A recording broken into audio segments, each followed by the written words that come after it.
sign which is negative. And then positive plus positive is positive 5. That's for the same sign. How about if nag-differ ilang sign? So for example, negative 3 plus 5. Ana, negative 6.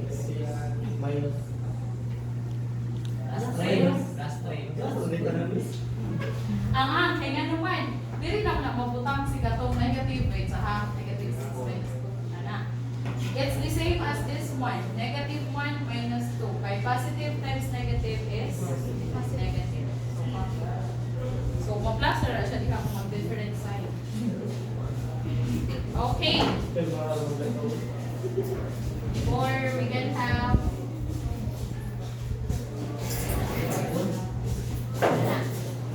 sige, so if different sign ang atuang numbers, saan ka siya?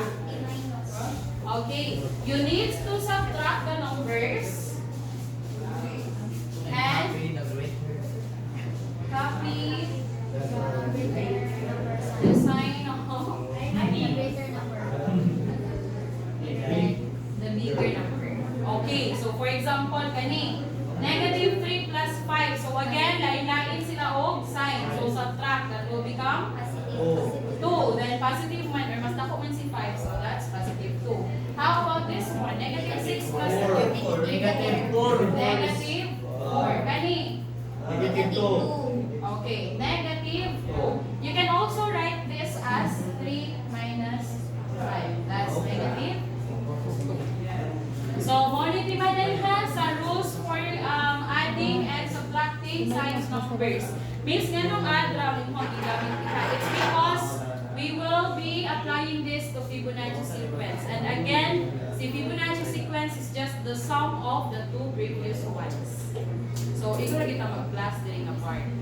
Unless na lang if na siya negative or something. Okay, so for example, we have here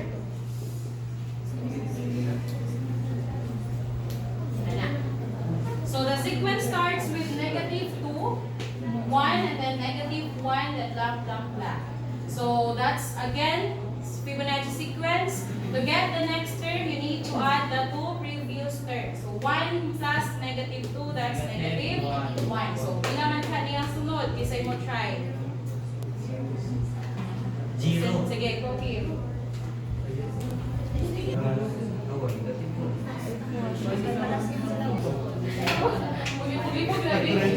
go.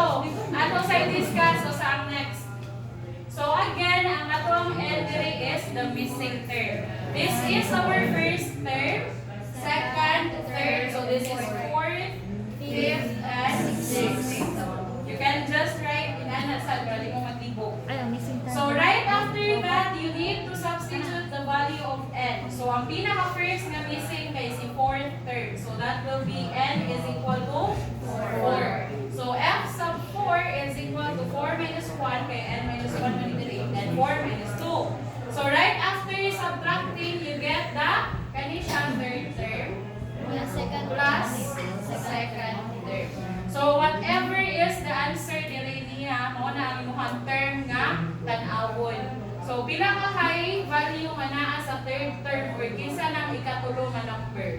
So that's negative 1. Ang second is positive 1. So rule of sign numbers, if paglain-lain og sign is subtract, then copy the sign of the bigger number.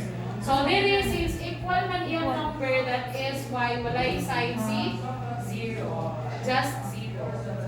Is that clear? Yes.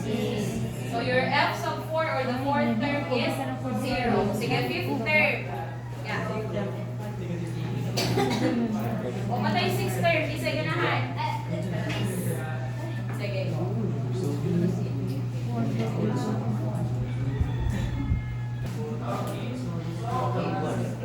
Okay. So for the fifth term, again, si n ay nasa natok 5. Kaya ang fifth term natong ipakita. So that's 5 minus 1, which is 4. 5 minus 2 is 3. So locate tayo kinsa na ang ikaupat o kinsa ang ikatulo. So fourth term is 0 plus negative 1. So guys, ilamos o plus na minus na matahin siya o parentheses. If wala ni parentheses, automatic wrong. So 0 plus negative 1 is negative. Sige, next. 6 third. Yeah. Okay, guys. For the 6th term, we have the 5th term plus 4th term. So, that is negative 1 Ang klase, di ba, plus 0, bisag which is Tuesday? also negative Ang 5. bro. Okay, So, masynchronous by the na lang. way, as I can observe, sige mo balik-balik sa formula. Again, pwede rin buksan na ang Ano to siya formula eh? and then laos na mo din ang part. Okay? Kaya para dili na mo sige. So, any question regarding this? Negative. Ganda. Wala na sa tayo i-operate. Negative 4, 1, negative 3. So, you need to find the 4th term, 5th term, and the 6th term. Okay, ano yung mga terms? Who wants to try and solve for the 4th term? Sino ang try? Ikaw? 5th na lang. 5th na lang ba?